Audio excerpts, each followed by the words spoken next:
சீமான் பின்னாடி எதுக்கு போகிறீங்க?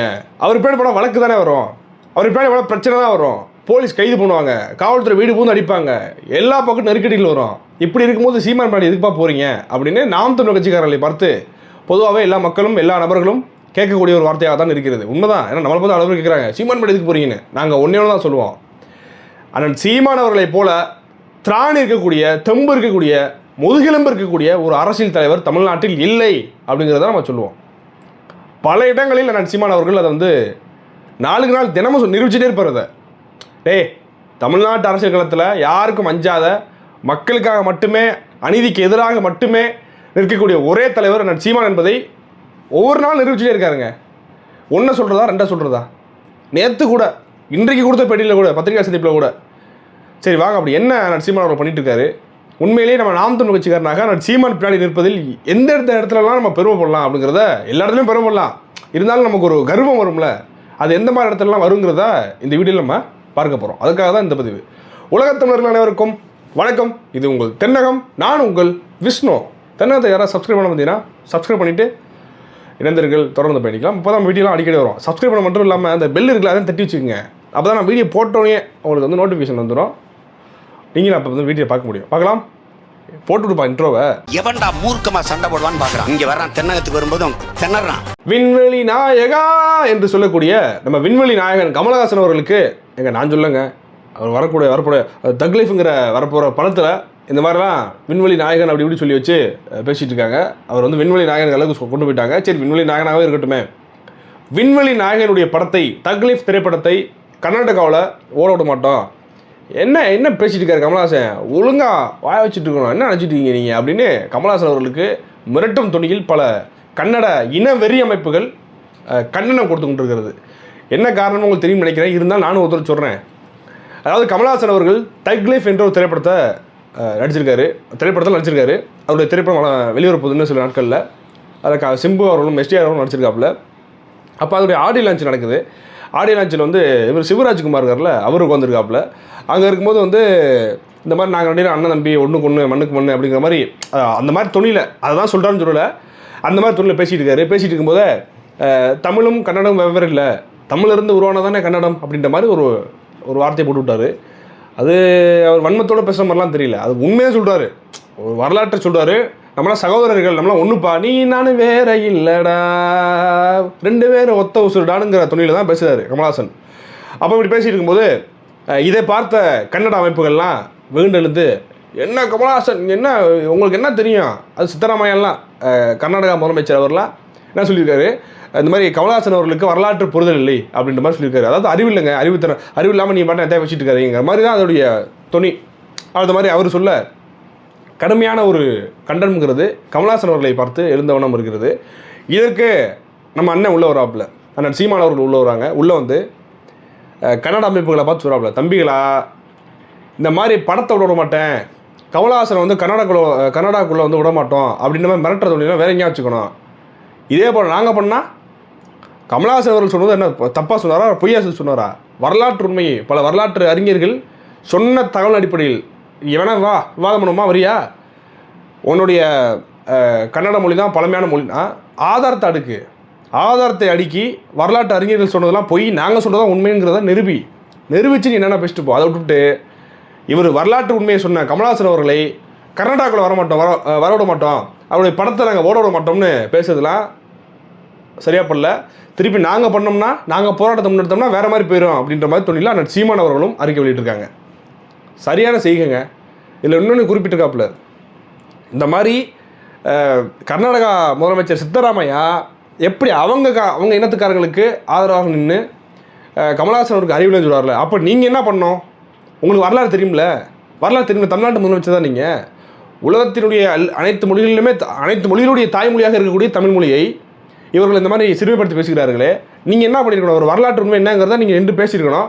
கமலஹாசன் அவர்கள் ஆதரவு இருக்கணுமா இல்லையா அப்படின்னு அண்ணன் சீமான் அவர்கள் ஐயா ஸ்டாலின் அவர்களையும் ஒரு கேள்வியாக முன்வைக்கிறார். என்ன பண்ணுறாரு ஐயா ஸ்டாலின்? இந்த ஊப்பிகள்லாம் பாருங்கள் வருவாங்க, நம்மளாம் திராவிட உறவுகள், திராவிட சொந்தங்கள், பிறமொழியாளர்களை வந்து பிரித்து பார்க்காதீங்க அப்படி இப்படிம்பாங்க. இப்போ பேச வந்தாடா, கர்நாடகாரன் தெளிவாக இருக்கான், ஆந்திரக்காரன் தெளிவாக இருக்கானா, ஆந்திரக்காரன் தெலுங்கானா தெலுங்க, கர்நாடகா கன்னடன் அப்படின்னு தெளிவாக இருக்கான், மலையாளின்னு தெளிவாக இருக்கான், கேரளா மலையாளி அப்படின்னு. ஆனால் இங்கே நம்ம மட்டும் திராவிடர்களாக இருக்கணும், நம்ம தமிழர்களாக இருந்துடக்கூடாது. தமிழ்னு சொல்லிட்டோம் எங்களுக்கு எரிய ஆரம்பிச்சிட்டோமா திராவிடங்க அப்படிங்கிறது. இப்போ பேச வேண்டியது தானே, ஐயா ஸ்டாலின் விளக்கம் கொடுக்க வேண்டியது தானே, அறிக்கை பண்ண வேண்டியது தானே. நம்ம திராவிட சொந்தங்கள் இப்படி சண்டை போட்டு கொள்ளலாமா, வரலாற்று உண்மையை சொல்ல வேண்டியது தானே. அப்படியே வலிச்சிருமே ஐயாக்கு. அவர் எப்படிங்க இதுக்கெல்லாம் பேசுவார்? ஏங்க காவிரி பிரச்சனையின் போது ஐயா ஸ்டாலின் முதலமைச்சரிங்க, அவருடைய புகைப்படத்தை எடுத்து ஒரு பொம்மையை தயார் பண்ணி அந்த பொம்மைக்கு ஐயாவுடைய முகத்தை வைத்து எரிக்கிறாங்க, உருவ பொம்மை எரிக்கிறாங்க, பாட கட்டுறாங்க, செத்து போயிட்டார் அப்படின்னு, செத்து போயிட்டார் ஸ்டாலின் அப்படின்னு பாட கட்டுறாங்க, ஏற்றுறாங்க.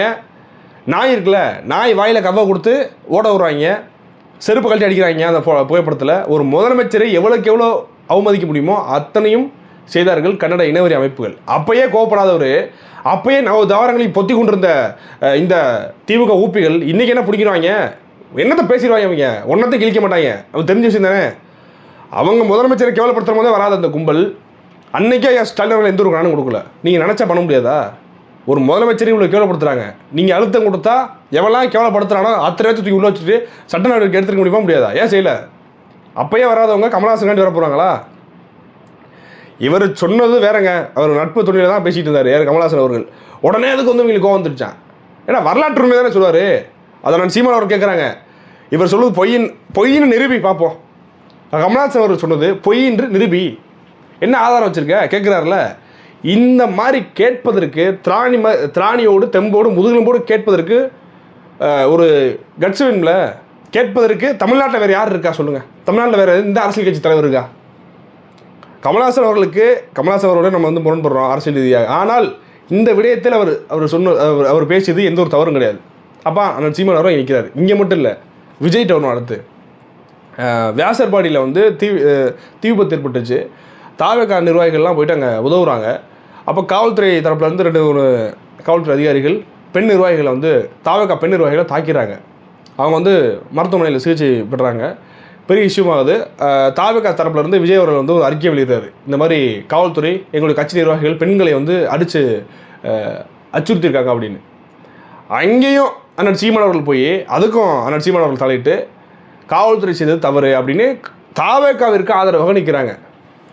அங்கேயும் தாவேகாவுக்கு ஆதரவாக அண்ணன் சீமான் அவர்கள் பேசுகிறாங்க. வேறு யாருப்பா வருவா? கட்சி முரண்பாடுகள், கருத்தியல் முரண்பாடுகளை தாண்டி ஒவ்வொரு செயல்பாடு சரியாக தவறா, நீ ஆகாதவனாரு எனக்கு அதான் பிரச்சனை இல்லை, நீ செய்வது சரியாக தவறா, சரிங்கிற பட்சத்தில் உனக்காக நிற்பார் அண்ணன் சீமான், தவறுங்கிற பட்சத்தில் கடுமையாக எதிர்ப்பார் சீமான். இதாண்டா எங்கள் அண்ணன். எந்த கட்சி தலைவருக்கு திராணி இருக்குது? இப்படி அண்ணன் சீமான் அவர்கள் தாவேகா நிர்வாகிகள் தாக்கப்படும் போது அண்ணன் சீமான் அவர்கள் குரல் கொடுத்தாரு. ஆனால் அண்ணன் சீமான் அவர்கள் வீடு பூந்து காவல்துறை அதிகாரி இதே போல் கட்சிக்காரங்களை அடிச்சுட்டு போனாங்கல்ல, பார்த்துருப்பீங்களா? அது ராணுவ வீரர், அவர் முன்னாள் ராணுவ வீரர். அடிச்சுட்டு போன போது விஜயத்தை வந்து ஒரு சின்ன ஒரு அறிக்கை வந்துச்சா, கண்ணன் அறிக்கை. அரசியல் தெரியல, அரசியல் தெரியல கடந்து சரி தவறு என்னங்கிறத நிற்க மாட்டீங்க. நீங்கள் உங்களுக்கு எது தேவைங்கிறத பார்க்குறீங்க. ஆனால் சீமான் அவர்கள் அவருக்கு எது தேவைங்கிறத பார்க்க மாட்டார். சரி எது தவறு அவ்வளோதான். அரசியல் செய்கிறோம், இதை வச்சு அரசியல் செய்கிறோம் அப்படிலாம் ஒன்றும் கிடையாது. சரியா தவறா, நீ நீ இது பண்ணதுனால தாவேகா நிர்வாகிகள்லாம் நாம் தமிழ் வச்சு வந்துட போகிறாங்களா? ஒன்றும் கிடையாது. ஆனால் ஒருத்தர் வந்து ஒடுக்கப்படும் பொழுது, ஒருத்தருக்கு வந்து புறக்கணிப்பு ஏற்படும் பொழுது, ஒருத்தருக்கு வந்து நிராகரிப்பு ஏற்படும் பொழுது அந்த இடத்துல போய் நிற்கணுங்கிறதா ஆனால் சீமான் அவர்கள் நன்கு அறிந்தவர், புரிந்தவர், செய்தார். பார்த்தீங்களா? இதான்டா சீமான், இதான் சீமான், இதான் எங்கள் அண்ணன். இந்த ஒரு விஷயத்துக்காண்டியே நான் சீமான் வேணும் இப்போ நாங்கள். இந்த திராணி இருக்குல்ல, வெற்றி பெறவில்லை, அப்படி பண்ணவில்லை, இப்படி பண்ணவில்லைங்கிறீங்க. நீங்கள் ஓட்டு காசு கொடுத்து வச்சுட்டு போகிறீங்களா? எதுவும் இல்லை. மக்களுக்காக நிற்போம், நீதிக்காக நிற்போம், நியாயத்துக்காக நிற்போம்.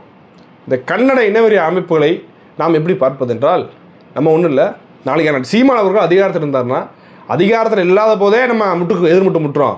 அப்புறம் என்ன கன்னட படங்கள் வராமல் போயிருமா? நம்ம ஒரு நாள் அதிகாரத்தில் இருந்தோம்னா என்ன ஆவாங்க யோசிச்சு பாருங்கள். நாம் தமிழ் கட்சி சீமான் அவர்கள் முதலமைச்சராக இருந்தார் அப்படின்னா இந்த மாதிரி செட்டே காட்ட முடியாது. நீ எதிர்ப்பா, நான் எதிர்ப்புடா, நீ முட்டா, நானும் முட்டேன்டா, பாப்பண்டா அப்படின்னு நிற்பார். இதுதான் எங்கள் அண்ணன் சீமான். இதற்காகத்தான் அண்ணன் சீமான் பேர் நிற்கிறோம்.